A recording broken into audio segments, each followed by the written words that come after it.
If you go to your local airport right now, you will probably see a bunch of college kids getting ready to go on down to Indy. Today is the first day that the scouting combine actually begins.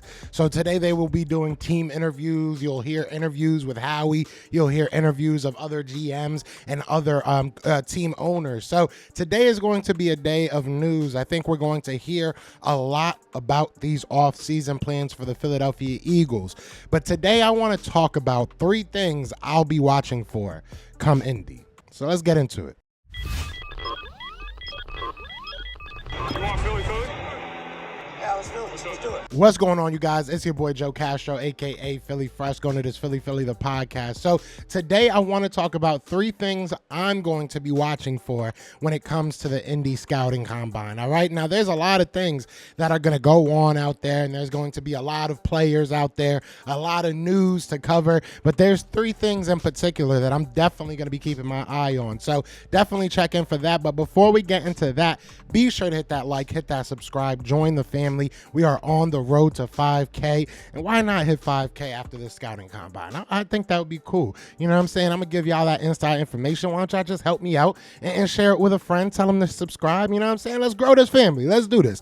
So let's hop into it, man. The first thing I want to talk about is going to be the risers. Okay. Now I'm not talking about risers like you know, you rise a cake or whatever like that. I'm not talking about that. I'm talking about the guys that are going to make a big impact in the underwear Olympics. I know some people don't think that it matters, but for some people it really does. All right, and a couple names that are just going to come off the top of my head are going to be like Kalijah Kancey. I feel like if he goes out there and has a really good combine, especially showing off his strength, I think a lot of teams are going to be salivating over him. Anthony Richardson, I think he's going to be drafted off what happens in the combine, because if you look at his career, I mean, he's a good quarterback. He's obviously played in college. I can't do that, but when you compare him to the other quarterbacks, it's obvious that they are going off his projection and they're going off his traits. He could really rise when it comes to this combine. You look at Andre Carter. I've talked about him a lot. He's a guy that can jump into the first round. DeJuan Jones, shout out to my dog. He's a guy that a lot of people have been saying that if he has a good combine, he could jump into the first round. There's a lot of people. There's a lot of guys that can definitely jump into the first round. A lot of cornerbacks that can make their name and kind of separate themselves from the pack. A guy that I had in my mock draft yesterday, Deonte Banks. That's a guy that if he goes out there and runs pretty well, you know, it shows off a little bit of strength, shows off a little bit of agility in the three-cone drill. People could be looking at him as a late first rounder. I had him pegged as like a mid-second round, third round guy. He could jump up boards. There's so many people that can jump up the boards in this combine because there's a lot of, again, projection over production. A lot of teams this year are going to be looking at the body and not the body of work, right? So it's going to be interesting to see who rises, who falls in this draft. But that's the first thing I'm going to be really keeping my eyes on is the who rises and who has the best, you know, scouting combine and able to put up the best numbers. You know, my girlfriend asked me, how do you know who won? Baby, you'll know who won when I say, who the heck is that? And how did they go in the first round? That's the guy who won. So there's going to be some workout warriors. But number two, I want to look at are going to be the quarterbacks in specific. Now, obviously the Eagles are not in the market for a quarterback. As some Eagles fans, and apparently we're going to trade Jalen Hurts for a second pick and 10 first round. That's not going to happen. That's just not going to happen. At the end of the day, if we look at these quarterbacks, we've said it before, if we can get the top four quarterbacks in the draft to go in the top 10 picks, the Eagles will be in a situation to basically pick whatever they want, right? I'm sure Jalen Carter will still be gone. Maybe one of the top edge rushers, maybe a top cornerback will be gone. But outside of that, you only got 6 picks to really mess with what we want, right? And you hope that an offensive lineman goes in there. You hope that's something that we don't necessarily that we're not necessarily going to go after in the first round. You're hoping that that's what goes in the first 10 picks. So I'm going to be watching these quarterbacks. I'm going to be hoping that Anthony Richardson, like I said, is a quick riser. And if any of these guys can be a guy that maybe at 10, you know, if they fall to 10, we can have some teams call us up and say, hey, we want Richardson. Hey, we want, you know, Levi's. Here, what do you need for us to take that 10 pick? That's what I'm looking for, because honestly, that's what the Eagles need. We need the Eagles, or we need the teams ahead of us to pick the players that we don't want And on top of that, we want to be in a position that we can make our best decision, whether that be to sit and pick or that be to go ahead and trade out of that pick and get the best assets for it. So I'm definitely going to be watching these quarterbacks, and I'm going to be watching them like a hawk. I'm going to be watching them like a hawk. Lastly, I'm going to be watching something that has nothing to do with the players on the field. I'm going to be watching the team scouts.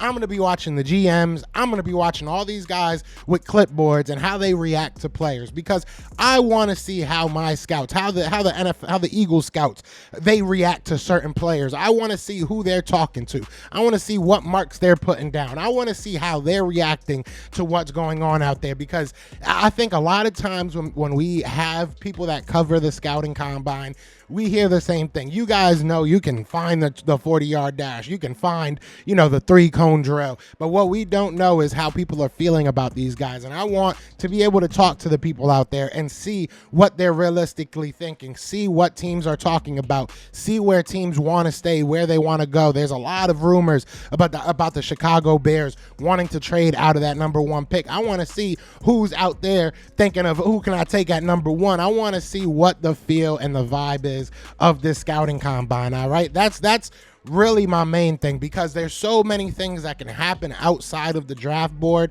and I want to be clued into that. I want to be tapped into that. So that's going to be something I'm definitely going to be keeping my eye on, is just how everybody is reacting, how everybody is, just scouting and interacting with others, because that's all that this is really about. It's about learning about the players, the obviously their skill set, but also who they are, and kind of getting that first in person, talking to other teams, talking to other GMs. This is kind of like it's kind of that time where you can kind of tamper because you're already in the same building. So I want to see that happen. I want to see how all that works. Like, this is my first time being credentialed, and it's going to be an experience. I am very, very excited. I want to thank everybody that, has donated, has helped me out over the past couple of weeks. Just being able to get out there is going to be such an amazing experience. But tonight we do have, usually I don't do a video on Tuesday morning, but tonight we do have our call-in with Jan. So definitely check that out. It's going to be live on YouTube. Obviously, if you want to come on and talk, ask any questions about Combine, about anything, definitely join us. It's going to be 7 to 8 tonight. So I hope to see you guys there. I'll leave the link in the comments. So I really, really hope to see you guys there. I want it to flood. I want to be able to answer all your questions. Also, we're going to be doing that throughout the week. So for the whole week that I'm out at the Combine, I will be live from the Lucas Oil Stadium. I will go live for about a half hour on Jan. It will be for members only, but if you are a subscriber, anything, anywhere, I will be dropping the link for everybody, but only members can watch it. So definitely, I hope that you guys join. I hope that you guys have your questions ready, and I can't wait. I really, this is what I've been working for, and I'm so proud of all that we have done together. So let's keep it going, man. But other than that, y'all know what it is. Y'all know what it's gonna be. It's Fly Eagles Fly, and we are out here.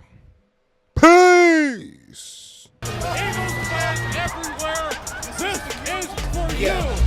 Fly Eagles flying on the team. Touchdown. Time to get Jalen this ring. You don't really want to start a thing. This a Bird Gang Nation, baby. It's a Philly thing. Hater, and you looking like you type trash. I'm just here cool on Philly the podcast. And we can call a man dog or watch Miles score off the handoff. Rest of the division, your man saw Jackson like Sean, hunting like Randall. Season hit, early time to do him in. Your boy Philly Fresco. Thanks for tuning in.